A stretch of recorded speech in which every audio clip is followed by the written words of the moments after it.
we grew up in the period, as I write, called white flight.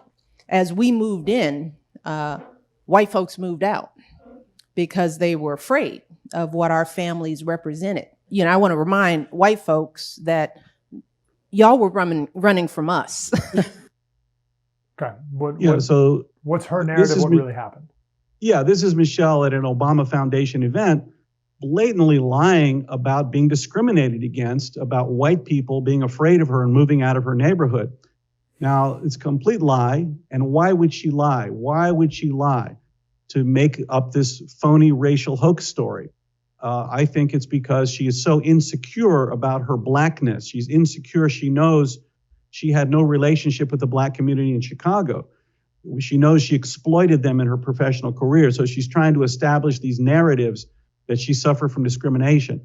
The truth is that by 1965, the neighborhood Michelle grew up in South Shore, was actually mostly white Jewish neighborhood.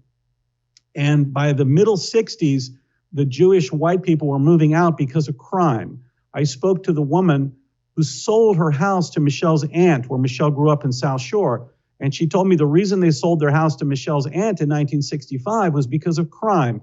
Her son had been assaulted. I talked to a Korean family, a boy named Teddy Ford, who was Michelle's first kiss in kindergarten. He said their family moved because their house got ransacked.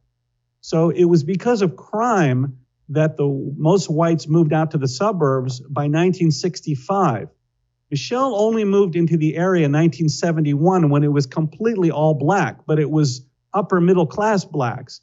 Jesse Jackson moved to South Shore. He said when the white people moved out that the prices went up because so many middle class blacks were fleeing the South Side and because of the good schools and good homes.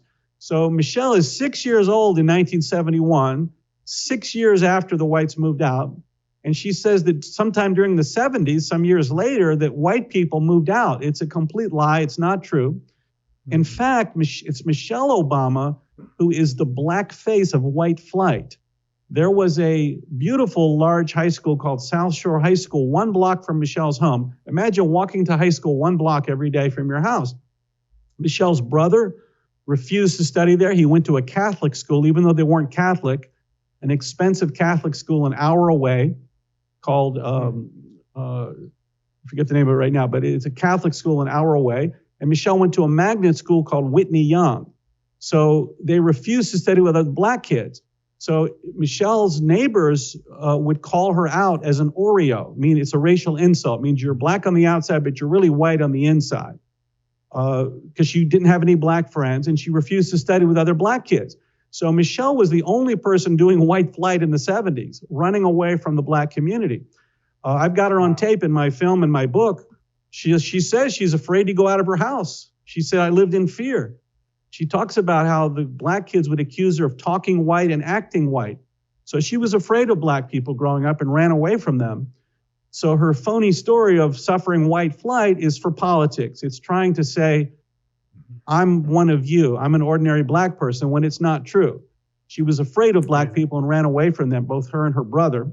Will Michelle Obama run for president in 2024? This is my favorite special we've ever done. It was so much fun because we had 3 historians who have very strong feelings about each other and very different answers to that question. So join us, become a supporter of The First TV, thefirsttv.com/Obama. You can watch this special. You will know more about Michelle Obama than anyone you know, and you can decide whether or not you think she will run in 2024.